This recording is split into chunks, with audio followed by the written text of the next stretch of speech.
everybody. My name is Temptations McCoy, a PhD candidate at East Carolina University. So we're going to be talking about At Me Though. I know you guys have probably heard the saying like, come at me, bro. So it's like a play on that. But instead, you need to at me though.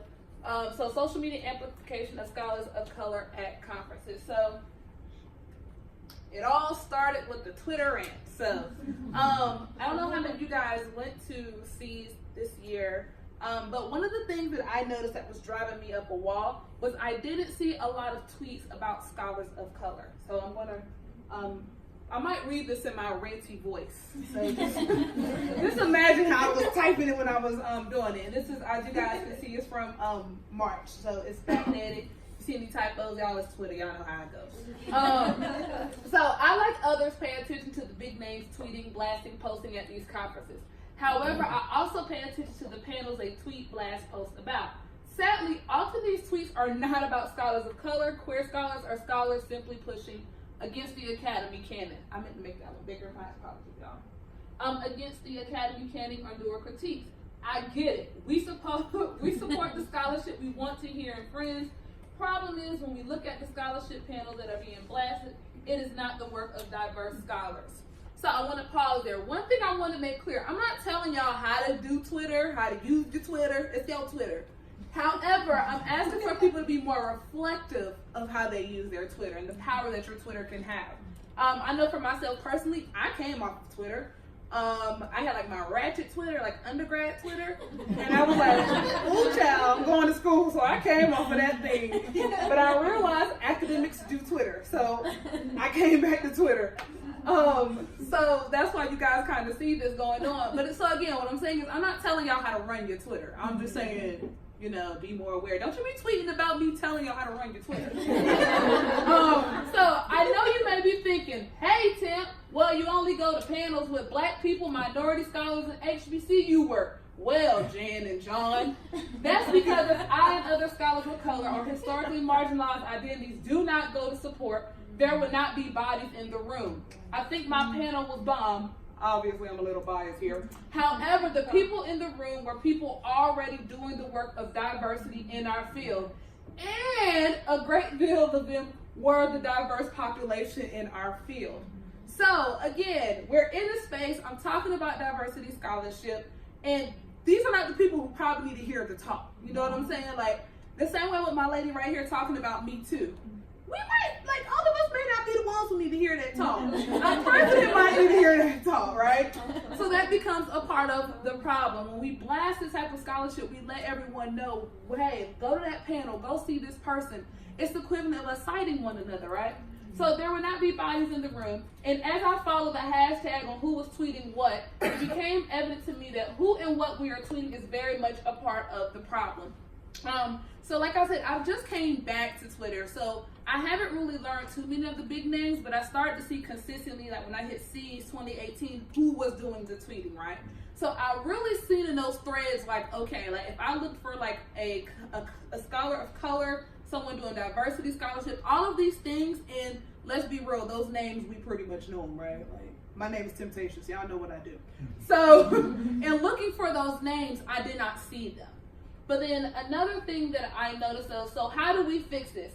Those of you with major social media followings, make it your business to go to at least one panel that discusses the work completed by those that are historically marginalized and blast the hell out of their work. I'm not telling y'all to go to 4 C's and every time you see like black person, you're like, ooh, I'm gonna go. No, just pick one and go to it. You know, have a party the whole time. In case y'all can't tell, this is a very informal conversation. So everyone wants to be in the conversation and believe they're being a good ally, but do not blast and amplify the work of historically marginalized, Twitter is a powerful tool in the academy, especially at these conferences. Again, a lot of times, I really didn't pay attention to Twitter to find out what was going on at the conferences until after the fact, once I got back into the groove of things. So if I want to know who I want to see, I'm getting on Twitter. I'm following these hashtags and everything else. So be willing to pass the mic. Be willing to stop making the work of diverse scholars after the afterthought. Stop making the work of diversity panels all on the same day. Shade, not shade, kind of truth. Again, some of y'all may have been to some of these. Great, I'm not I'm not sitting here trying to throw a brick at the conferences. Let's be real here. But we start to notice these things, and we question how much of it did we call out. So even if it's not on the same day, why would you have 4 panels on diversity at the same time? Mm-hmm. See everybody like, yes. And then you got to choose which diversity talk you want to go to. Uh-huh. So this is, yes, ma'am, I did. So these are part of the conversations that we can have with one another. Again, it just all started with a Twitter rant. But these are conversations that we even go back to our room and say, hey girl, I wanted to go over there to that talk, but I couldn't because I wanted to go see this one. You know, you're hoping to catch word about it. And a lot of times we only find out about the panel is when someone tweets about it. Like, hey, did you see this chat here? So all in all, historically marginalized scholars are here and we ain't going nowhere. I didn't want to yell at y'all right here. So I'm now calling everyone out and reminding everyone to do better. No, you can't pick our brains when you can come to our panels. Publish our research and do your own labor. Yeah. One of the most frustrating things I get asked, and I know people don't ask it like in a malicious way, but you didn't come to the panel and then you say, hey, send me your citations. First of all of y'all know how long it took to find those citations. So be very careful. Again, I'm not telling you guys not to ask the question, but just be mindful of asking the question. Hey, I would have loved to make it to your panel. Let's chat a little bit about, you know, the things that you spoke about. Be very careful asking people, hey, can you send me your presentation? You know, do your own labor. And that is all. See you in Pittsburgh at Seas in the state that is not under a travel advisory. So that was the rant that I had. So let's get into, I guess, some more theoretical things. And I'm going to give you guys a sample of my dissertation project in which I've developed a theory known as amplification rhetoric. So any of you guys that follow me on Twitter or social media, you've probably heard a lot about trap karaoke, HBCUs, and the work that I'm doing. A lot of that is about amplification scholars of color, but also amplifying communities of color in historically marginalized communities. One of the biggest arguments that I make, and I'm in tech comm, is the absence of degree does not mean an absence of knowledge. So it does not mean that we can't learn from these communities or other historically marginalized groups. Because I tell you, my grandma know a whole lot more and they ain't got through 7th grade. So these are the things we really got to start to consider. So amplification rhetorics are discursive and communicative practices, both written, textual, and embodied performative, typically performed and used by Black people that center the lived experience and epistemologies of Black or African American people and other historically marginalized groups. So amplification rhetorics are characterized by these 3 tenets. And as you guys are kind of thinking of it, I kind of want you guys to know, like, it's not just these solid 3. There are multiple things that I unpack in my dissertation. So the reclamation of agency and ownership of embodied rhetorical practices. So again, that means that my agency is pretty much shaped by my body, as we all know by now. And it's me reclaiming my body and me saying, hey, this is my body. I know that I'm a Black female scholar. So I know that there are things that I can get away with, but there are also things I have to tailor myself for. The accentuation, acknowledgement, and validation of narratives and lived experiences. So one thing that I also discuss here is not just necessarily the validation of my narrative or that my narrative is to be true. It's really moving us from validation to accountability, right? So same thing, again, I'm gonna just keep calling on you, girl, because me and you, we was on the same page. Let's do it. We was on the brain together. I've told you my narrative. I've been sexually assaulted. I've been sexually harassed. So now I'm holding you accountable to not do it to me, right? Mm-hmm. So it's not just validating that narrative. It's pushing us to the next step. Mm-hmm. And then finally, the inclusion of marginalized epistemologies that can add to new ways of learning. So we all learn in different ways. We can all learn from these different communities. So I'm gonna go ahead and skip on past this one and just kind of jump to the bottom. Tweeting scholars of color equals citing scholars of color. Mm-hmm. Again, we have to remember that Twitter is not just a social media platform.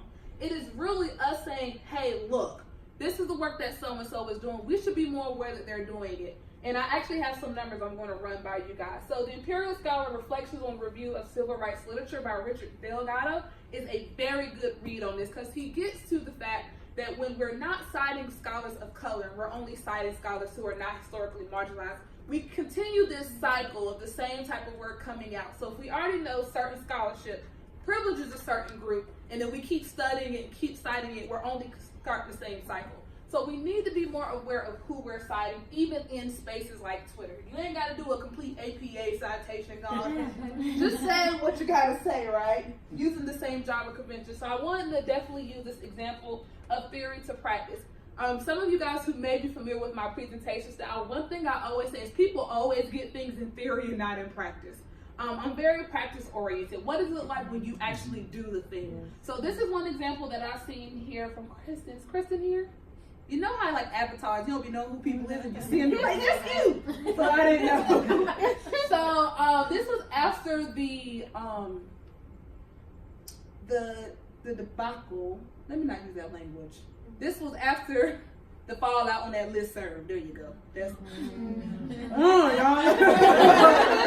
So that was after all of that, and it became a conversation of, you know, who needs to get into this conversation thread and who was like, I ain't gonna say nothing. I was one of the people, I'm on the job market, so I was like, I ain't saying nothing. I could tweet about y'all, but I ain't getting to this thread with y'all. But as she mentioned here, I've had an increase in about 40 followers in the past few days. So I'm going to introduce myself via some folks I love and respect that you should follow too if you're interested in radical improvements or in badass intersectional feminism. So I was one of those people that she tweeted.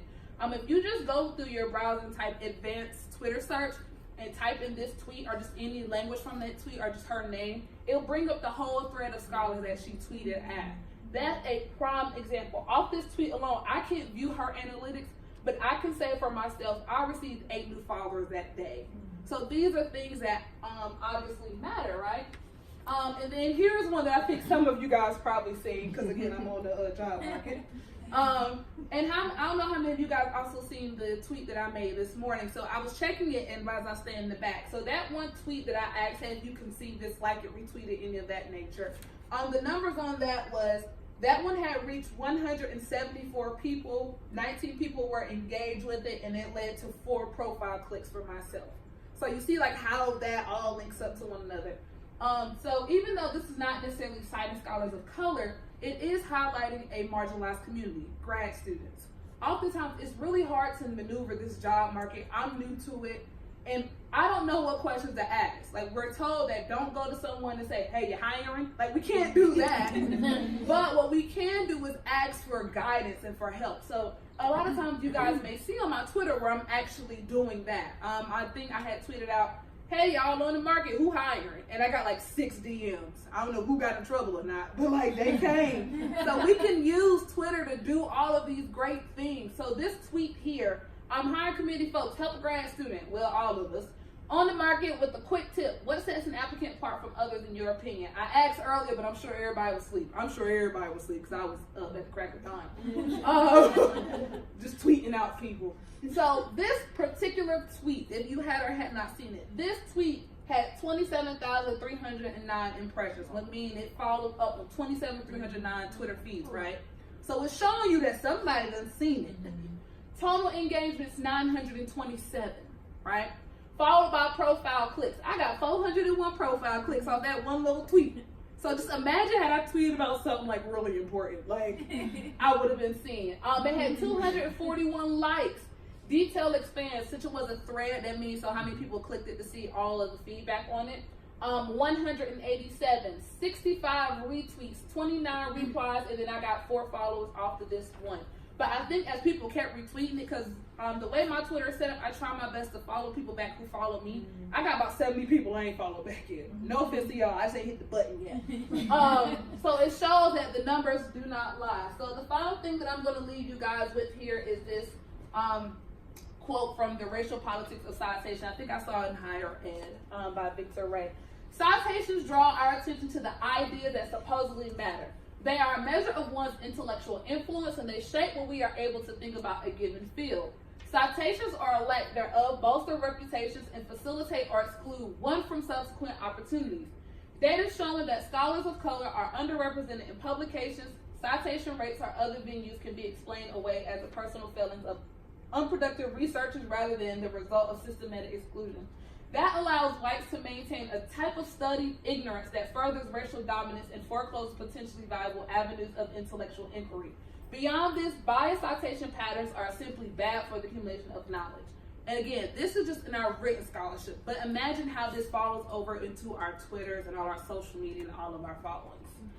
So in closing, I want to thank you guys for chatting with me about your Twitters. And again, don't run your Twitter a certain way after me. I'm just letting you know, check your own Twitter. Okay? All right, thank y'all.